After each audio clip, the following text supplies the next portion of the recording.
Imagine a field, flat and dusty, stretching farther than the eye can see. Hmm. Two massive, heavily armed forces are just standing there, frozen in time, poised for what they know will be the most devastating civil war in human memory. The air is just thick with it. You can feel the tension. The sounds of war drums have already roared, Mm. and yet nothing.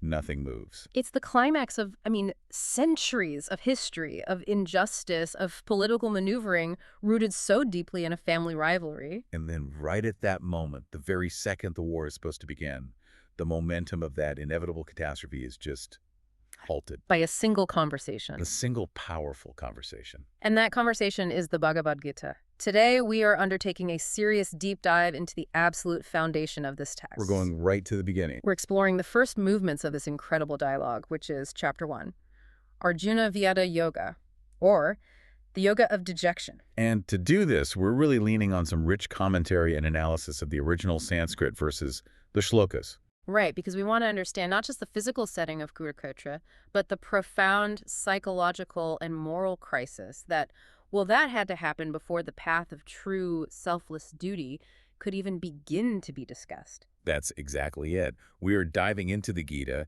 as a subsection of the Bhima Parva from the vast epic, the Mahabharata. And our mission today is simple, but I think profound. I agree. To unpack the philosophical implications that are buried in the very first question, and then to trace the dramatic events and the immediate, staggering philosophical collapse of the hero, Arjuna.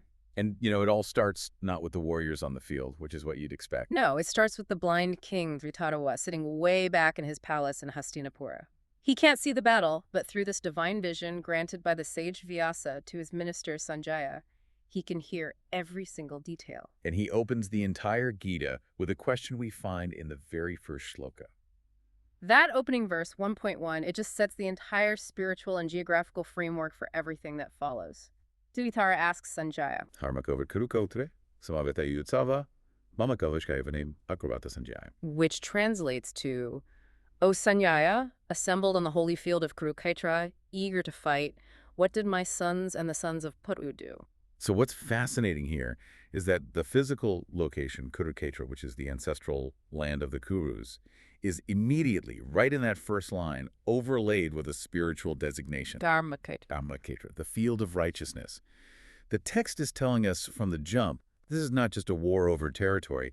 This is a test. It's a test of moral and spiritual principle. Absolutely. And the sources we're looking at, they emphasize that contrast so brilliantly. You mean the contrast between the place and the event? Yes. Kurukshetra was already known as the land of pilgrimage. Why? Because King Kuru himself performed deep penance there. So the land itself was already consecrated. Okay, so it's already holy ground. It's holy ground. But then labeling it Dharmaksheta raises the stakes. It means that every action performed there, even an inherently violent action like war, is potentially consecrated. So the warriors fighting there, even in this terrible conflict, they might attain salvation if their actions align with Dharma. That's the idea. Indian culture always places dharma, which is, righteous conduct or duty, as the absolute top priority. By fighting on this specific ground, the Kauravas are essentially pitting their dharma Their unrighteousness, their greed. against the sanctity of the field itself. It's a guaranteed spiritual crucible. It's set up for a moral reckoning. There's this wonderful structural detail the commentary highlights, which really shows how essential this whole concept of righteousness is to the Gita's entire architecture. I think I know what you're going to say. It's brilliant. They note that the very first word of the Gita is dharma. In Dharma Theater. Right, and the very last word of the entire 18th chapter is mama. My or mine. So you take dar from the beginning and mama from the end, and you combine those syllables. And you form the word dharma. Exactly. It signifies that the entire discourse, this whole path of enlightenment, of duty, of spiritual instruction that County is about to deliver, is fundamentally contained within the path of righteousness. It's a roadmap for righteous action, bookended by its own theme. It's beautiful, really. Okay, let's unpack this setup a little bit further. We have the stage, the ultimate consecrated field. So now we have to look at the actors and the specific history that brought them to this point. Right, because to really feel the intensity, you have to remember the context from the Mahabharata. This isn't happening in a vacuum. Not at all. Yeah. The Pachavas, the sons of Paicho, had faithfully served their stipulated sentence.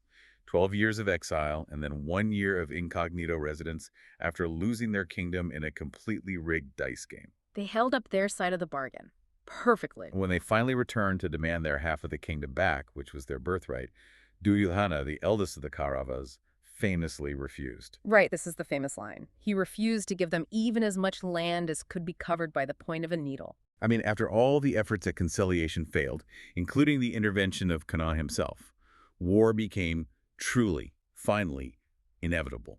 So the Panos were fighting not for conquest, not for greed, but for dharma. They were fighting for their legitimate share and for justice.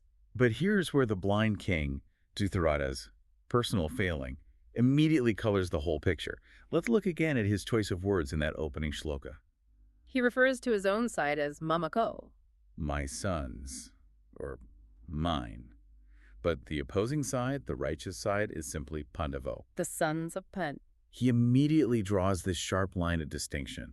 It shows his profound emotional partiality. It's so revealing, and the commentary points out that technically Mamako should include both the Kauravas and the Pochas. I mean, they're all members of the Kuru family. Of course, but Dritharata uses the term exclusively for his wicked sons, while completely separating the Pochavas. He's already othered them in his own mind. So his partiality is the root of his suffering and his inability to govern justly. Completely. He knew his sons were committing adharma injustice, cruelty, usurping the kingdom, yet his attachment to them was so deep that he allowed their actions to escalate into a civil war that would wipe out his entire lineage. So if I'm reading the source material right, the lesson for us, for the listener, isn't just a historical note about some king. So it's a warning. It's a warning against attachment.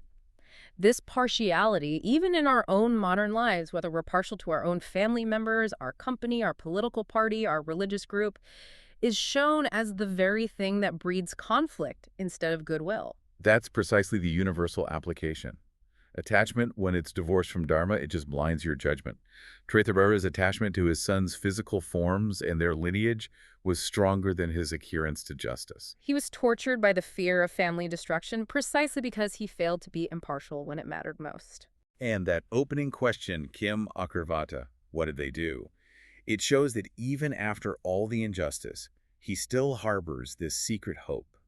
A hope that the spiritual atmosphere of the Dharmaksheta might somehow prevent his evil-minded sons from actually fighting. It's a hope born out of denial, really. He's clinging to the possibility of a nonviolent outcome, not because he encouraged reconciliation, Far from it. but because he fears the spiritual consequences of his son's unrighteousness being tested on the field of righteousness. The stage is just set so perfectly. One side, the Kauravas, eager to fight for personal gain and usurped power.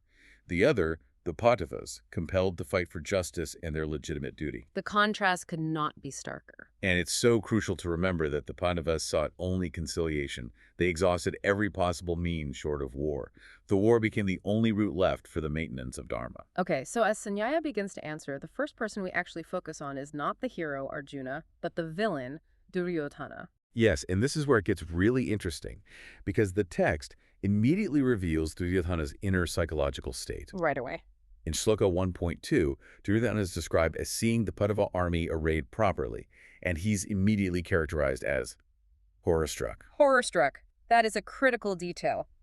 Here's the man who instigated the war, who refused peace at every turn, yet when the moment finally arrives, he's gripped by fear. So you have to ask, why the immediate psychological collapse? I mean, on paper, he had a larger army, seemingly greater material resources. So what was he afraid of?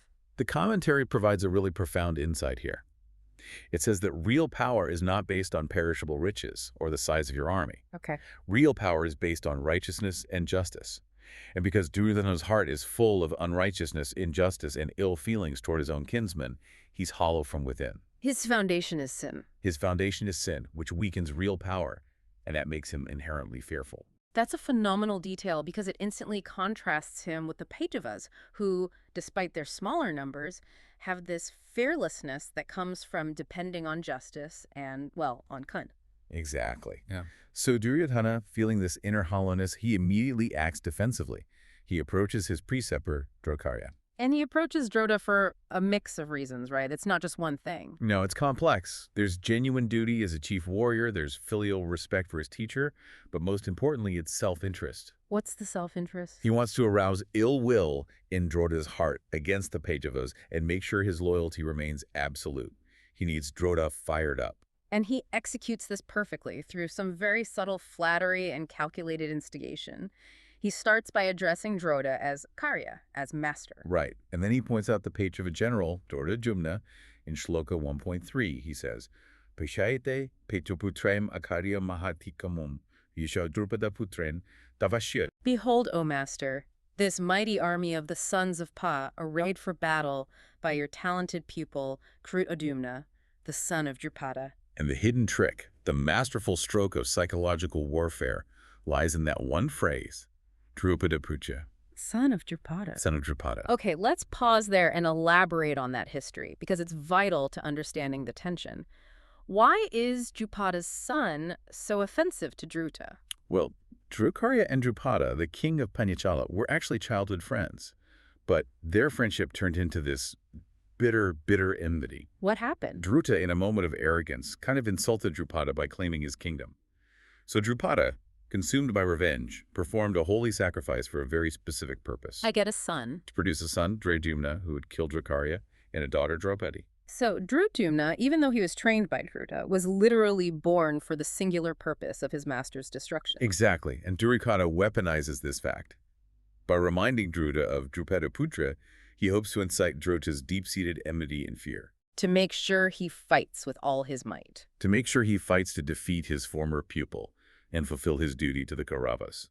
It's an incredibly Machiavellian tactic. And then he proceeds, in Shlokas 1.4 to 1.6, to just list the great chariot warriors, the Mahrathas of the Pachava army. He's making sure Drodal understands the formidable nature of the opposition. He mentions Arjuna and Bhima, emphasizing their peers in warfare and equal in strength. He even names Utana, or Satyaki, Arjuna's intensely loyal disciple. Right, and he highlights that Satyaki refused to join Duryodhana even after Kurdiya had given his entire Naraya army, we're talking 100 million warriors, to the Kauravas. Satyaki chose devotion over sheer military power. He did.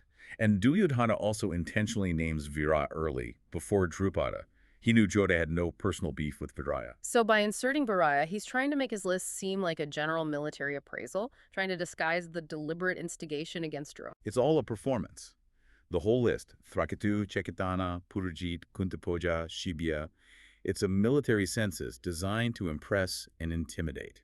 And, of course, the detail on Abhimanyu, the son of Subhadra, praising him for learning the art of piercing a circular army array while still in his mother's womb. That confirms that these are not just men. They are heroes of almost divine birth and skill. By calling them all Maharathas, which means they are capable of commanding 10,000 archers, Duryodhana's goal is to inflate the Pachava threat in Dronja's mind. Okay, so after detailing this very daunting enemy, Duryodhana shifts, perhaps a little desperately, to his own side. He asserts they are in no way weaker and perhaps stronger, even though his own fear contradicts this confidence. And in Shloka 1.7, he addresses Drotya again, calling him the best of the twice-born Vijottama. It says, Asmakato vishiti tanibota tijotamanayaka mamosenyasyasyate tanbarivimite. O best of the twice-born, know the principal warriors, the generals of my army also. I name them for your information. This self-affirmation is a critical psychological moment. He's trying to pump himself up. He lists his power players: Bhima, Karg, Kapakarya, Ashwatthama, Vikare, and Bodhisrava. And he emphasizes specific points to instill confidence. He highlights that Kupakarya and Ashwatthama are essentially immortal in the scriptures, boasting that the Pachava army lacks that kind of invulnerability. Exactly. He's trying to counter the spiritual strength of the Pachavas by focusing on the material and, scriptural strength of his own immortals. He also strategically praises Karna, the man he truly believes can win this for him. He does, stating Karcha is brave and a match for Arjuna. And critically, he names Vikarta, calling him very righteous and brave. Why is that critical? To counter the prevailing notion that only the Patavas possess Dharma. He's trying to say, see, we have righteous men too. So Duryodhana's entire speech is just a masterclass in propaganda, and it's all driven by his own fear. Completely. He's trying to convince Dro, his army, and ultimately himself that they possess the material and spiritual capital needed for victory. But his own terror just undercuts every single word. Having concluded this fearful appraisal, Duryodhana then gives a clear tactical command in Shloka 111. Yes, he says. Ayanelka sarvel yatavagam avastito bhumameva virakantu havanto sarvayavahe. Now all of you, stationed in your respective positions on all fronts, guard Bhuma in particular, by all means. And this instruction confirms his central fear. It's not of the Pachav army in general, but of the specific historical vulnerabilities of his best general. He's worried about Sukhan. Right. The backstory there is that Bizema had taken a vow not to fight Sukhan because he knew Sukhan was born a woman in a previous life. Exactly. If Sukhan were to stand before him, Bhuma would drop his weapons. So Duryodhana wants total protection for Vufa, his primary weapon. It's fascinating how even this grand strategy revolves around individual personalities and past karmic debts. It's all interconnected. And so finding Duryodhana discouraged and getting no uplifting response from Drakarya, it falls to Bhuma, the Grand Patriarch, to rally the troops. And he does. Bhuma, the grand old man of the Kaurava race, breaks the silence in verse 1.12 with this terrifying display of authority. He says, Tasya sajanayan harakuravitapitamaha, Pratapava. Bhuma roared terribly like a lion and blew his conch. A lion's roar. It's meant to terrify the hostile army and instantly cheer up Duryodhana. That sound signals the commencement of the fighting. It's the irreversible moment. And following Bhuma, the entire Kaurava army's musical instruments, conchs, kettle drums, bari, tabors, parava, drums, and cow horns, they all just blare forth. The description in 1.13 of the resulting tumult is just chaos. It's this massive, overwhelming sound. But the commentary suggests something interesting. Because the Kaurava army was driven by mixed motives and lacked a unified righteousness, their sound was merely chaotic. It was unwieldy and indisciplined enthusiasm. It was just noise. And here comes the Patrava response, a counter call that is immediately and powerfully contrasted with that Kaurava chaos. The Pachvala leaders blew their divine conchs. The difference is qualitative, not just quantitative. You see the divine presence first. Yes. Lord Kenya, who is the Lord of the senses, Hakashya, and one who never deviates from his divine nature, Asyuta, blew his conch, Panyakajanya. And Arjuna, Dhananjaya, conqueror of wealth, whose banner featured the mighty Hanuman, blew his conch, Devadatta. And that detail about Arjuna's chariot banner with Hanuman, the devoted servant of Lord Rama, is so powerful. It is. Hanuman agreed to sit on the banner to make this deadly, terrifying roar to assist the Pandavas. This signals divine favor and protection on their side from the very start. Then the other heroes join in, and each conch name carries this symbolic weight. Vikadara, or Bhima, the one known for his terrific deeds, blew the mighty Pautra. King Yudhishthira, the embodiment of Dharma, blew Ananta Vijaya, endless victory. Nakula and Sahadeva blew Sukwa, sweet sound, and Montapupaka, jewel flower. The list just continues. Satyaki, Drupada, Abhimanyu, the 5 sons of Draupadi all blowing their distinct conchs. And this collective sound is not chaotic noise, it's divine resonance. And that leads us to the pivotal fact in Shloka Adi 19, the metaphysical consequence of this divine sound. Okay, what is it? Sagodhardarayat hudiani vyadarayat, nobashekaputivi kaiva tumulo vyanunadayan. The tumultuous sound echoing through the sky and the earth rent the hearts of Dhutaradra's sons who usurped kingdom by unjust means. Their hearts were literally pierced, wounded by sound alone. Wow. And this is the essential insight for you, for the listener. Yeah. The hearts of the righteous are impregnable, secured by their adherence to Dharma. Yeah. But the hearts of those who are unrighteous, unjust, and sinful, like the Kauravas, are weak, doubtful, and full of fear. Their sin, their adharma, manifests as a tangible weakness that causes piercing pain when it's confronted with the sound of righteousness. So the sound of Dharma itself became a weapon against their unrighteous spirit. It's a profound warning, really, that unjust dealings weaken the spirit itself. You can look strong externally, but if your intentions are corrupt, your inner core is vulnerable to the truth. Okay, so the stage is set. The armies have exchanged their battle cries, and the war is imminent. Arjuna, the conqueror of wealth, steps forward, ready to fight. And his initial mindset is one of a fearless, courageous hero. He raises his bow, Gativa, and approaches Chiton. He addresses Kenta as a Suta one who never deviates from his divine glory. In Shlokas 1.21 and 22, Arjuna gives his initial command, full of confidence. He says, O Achyuta, place my chariot between the two armies and keep it there till I have carefully observed these war-minded warriors with whom I must wage this war. His purpose is purely strategic at this point. Purely. He wants to observe the heroes he has to encounter, noting in 1.23 that he wants to see those assembled who are evil-minded Duryodhana's well-wishers. He is confident. He sees them as obstacles to be vanquished. And here's where the trajectory of the entire text pivots, because Steen acts not merely as a charioteer, but as the world teacher. He does.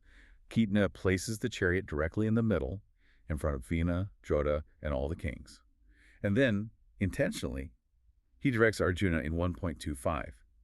O Partha, behold all these Kurus assembled here. That command is the entire premise of the Gita. The entire thing. Ketna says these words deliberately, even though Arjuna didn't ask for them. And the commentary clarifies that Ketna is acting to arouse the hidden delusion, the moha, in Arjuna. He's forcing him to confront the conflict of kinship face to face. Right. But wait, if Kinta is the embodiment of divine glory, why would he deliberately cause a crisis of delusion in his devotee Arjuna? I mean, isn't that counterintuitive? It seems that way, but it's a necessary surgical operation. Arjuna's great strength, his valor, his skill, is currently rooted in attachment to worldly outcomes and personal affection. Okay.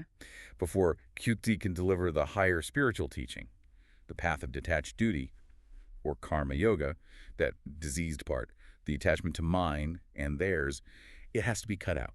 So Kituna forces him to look at his family so that his delusion bursts forth, making him ready for instruction. It has to surface before it can be healed. So Arjuna, the stout-hearted hero who conquered sleep, Kukusha, he sees his family, granduncles, teachers, maternal uncles, brothers, cousins, sons, grandsons, friends, assembled on both sides. And he just collapses. Yeah. He's overwhelmed not by fear of death, but by an extreme compassion, kapya pariyavyo, and this profound sadness. His initial stout-heartedness immediately changes to soft-heartedness.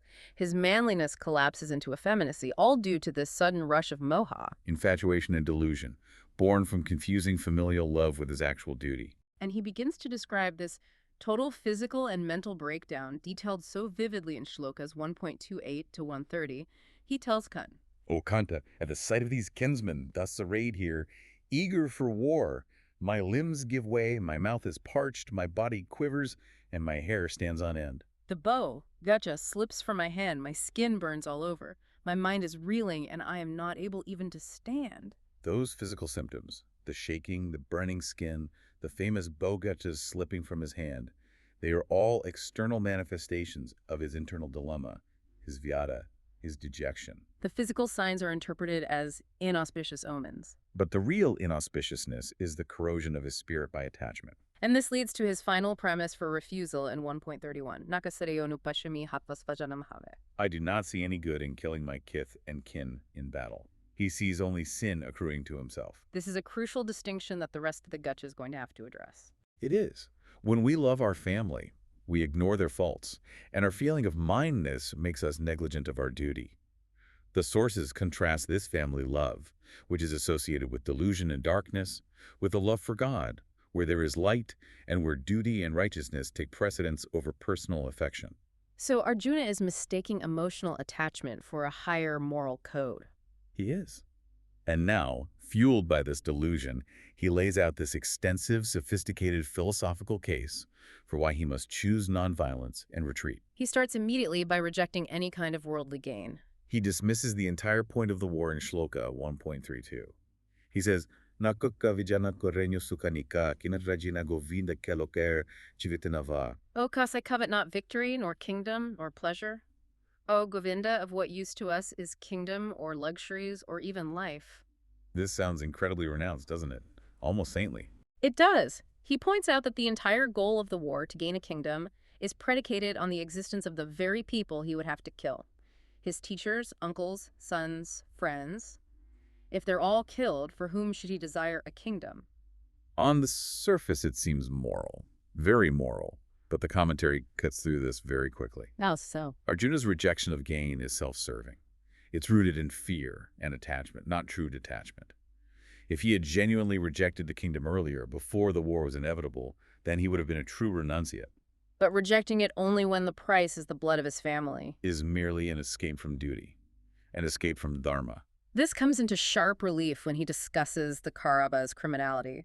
In 1.36, Arjuna fully acknowledges that the Kauravas committed these terrible criminal offenses. The 6 kinds of Ataina, or desperados: arson, poisoning, murder, seizing wealth, usurping the kingdom, and kidnapping women. Duryodhana and his companions were guilty of all 6 against the Pandavas. And according to scripture, an Ataina must be slain immediately to protect society and dharma. It's a clear scriptural injunction. But Arjuna rejects this duty. He argues that sin will accrue anyway because they're his kith and kin. He says it's better to break off our relationship with them rather than to kill them. Okay, this is where I struggle a bit with the commentary's interpretation. From a modern, post-war, anti-violence perspective, isn't Arjuna's decision to prioritize nonviolence over duty actually more moral? How does the traditional commentary defend Kanna's coming position that this is all just delusion? Yeah, it's a great question, and it's a natural one for us to ask. The key is how dharma is defined in this context.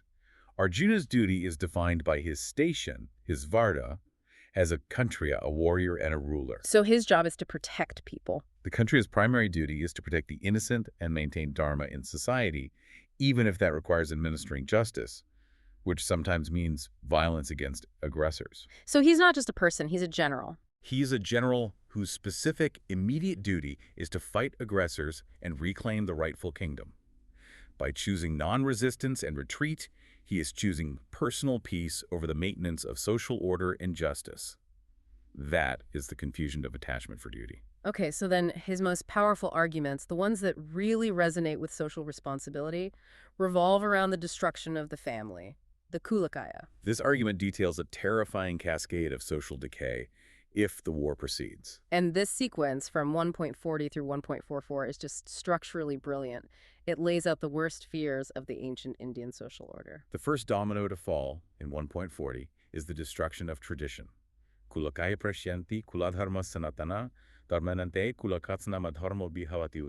With the destruction of a family, its age-long family traditions disappear, and with the disappearance of family traditions, impiety takes hold of the entire family. Exactly. When the elders, the knowledgeable leaders, the experienced heads of the family are all killed, there's no one left to guide the remaining members, especially the youth and the women. The entire family structure just collapses into a dharma. Into impiety.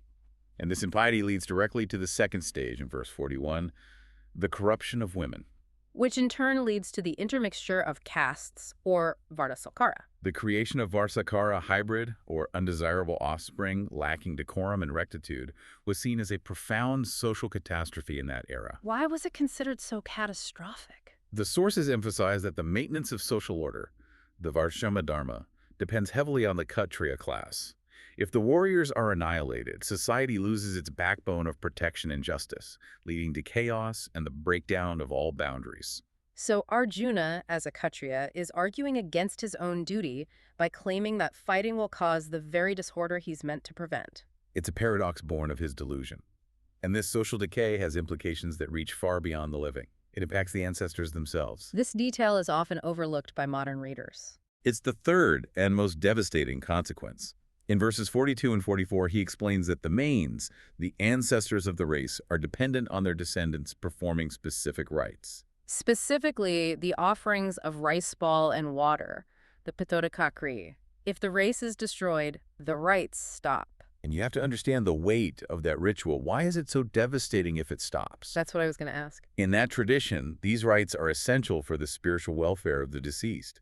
They ensure the ancestors continue their journey in the lofty worlds and don't become, degraded ghosts or spirits. So by killing the family, Arjuna fears he'll be depriving generations of ancestors of the means of their sustenance and salvation. They will fall to hell. And consequently, the race destroyers, Arjuna's own line, will also dwell in hell for an indefinite period of time. That is a total moral and cosmological collapse. Arjuna is essentially arguing that this one war is not just a political defeat, but an eternal spiritual damnation for his entire lineage, living and dead. Right, and he concludes that Duryodhana is blinded by greed, by lopa, and cannot see this sin. But the virtuous Patavas, he says, must recoil from it. And here is the subtle genius of the Gita's framework. What's that? Arjuna finds fault with Duryodhana's greed, but the commentary notes that Arjuna himself is failing to perceive his own blinding infatuation and delusion, his moha. His elaborate arguments, rooted in the fear of social decay and hell, are ultimately traced back to his inner selfishness. A desire to avoid the difficult, painful duty rationalized as high morality. So he's projecting.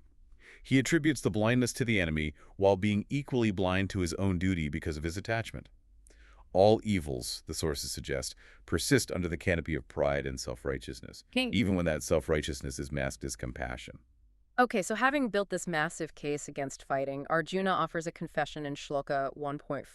He admits what he thinks is the true driver of their readiness to fight. Yes. Aho batama papakartum yavasita vayam yadreyasu kalapina antus forjanamujutta. Alas, goaded by the lust for throne and enjoyment, we are bent on perpetrating the great sin of killing our kinsmen. He recognizes that the desire for the transient throne is the root cause of this great sin. He's placing the Pandavas morally on the same level as the enemy. And this sorrow, this vya, is his realization that he, too, is guilty of greed for temporal prosperity. That's why he's standing on the battlefield. This realization pushes him to the final, drastic decision in 1.46, where he decides that nonviolence and surrender is the only path that ensures his safety and his purification from sin. He says, Yari mama patukarma shistraishistapaya, dartararantans tan me komataram bavet. It would indeed be better for me if the sons of Tataraka, armed with weapons, killed me in battle while I was unarmed and unresisting. He chooses death. He chooses martyrdom over duty. He believes if he turns away from the war and allows himself to be killed, he will escape the sin of Kulakaya. And this marks the complete physical and mental transformation from warrior to a defeated man. And the commentary provides the ultimate rebuttal here, which Khan will later confirm. Which is what? That this destruction was actually inevitable, whether Arjuna fought or not. Kantna later tells Arjuna that he is the mighty world-destroying time, and all the warriors arrayed would perish regardless. So Arjuna's duty was not to prevent the inevitable destruction, but to fight righteously. His choice to drop his weapons is an attempt to escape action, which is the ultimate failure of his dharma. And so the chapter concludes dramatically with Arjuna's physical sorrow just taking over. In 1.47, Arjuna, with his mind agitated by grief on the battlefield, having spoken thus and having laid down his bow and arrows, sank into the hinder part of the chariot. Eva ukto Arjuna sankhiratapasta upavishat visyasashirakappa shokasevik mamanes. He collapsed, overwhelmed by sorrow, giving the chapter its title, The Yoga of Dejection of Arjuna. Arjunavada Yogo Nama Brathamujaya. The crisis of the external world has now become the crisis of the individual soul. That's right. So this first chapter, the Yoga of Dejection, it's the essential setup. It's the problem statement that the rest of Bhagavad Gita seeks to solve. We saw Arjuna, a fearless warrior, just shatter his resolution the moment he confronted his kin. And his collapse was driven by infatuation, by moha, by delusion, and a profound selfishness that was masquerading as compassion. He rejected his duty not out of true detachment, but out of fear of loss and the subsequent fear of sin and hell. All his detailed moral arguments, though they sound rational and compelling, were merely external symptoms of his inner attachment. It's important to note how this chapter, despite covering dejection and collapse, is still classified as a yoga, a path to spiritual union. That's a key point. The commentary notes that even facing utter grief can be a step toward enlightenment if it's handled correctly. And this path is reinforced by the way the chapter officially concludes. The final colophon ends with the utterance of 3 sacred appellations of the Absolute. Oh, Tat, Sat. Which is far more than a blessing or just a way to wash away mistakes. Far more. Let's quickly unpack the profound meaning of that triple designation. What does O, Tat, Sat specifically signify in this context? Well, O signifies the highest consciousness, the supreme reality itself. It's the sound of the absolute, transcending all material distinctions. Okay. And Tat?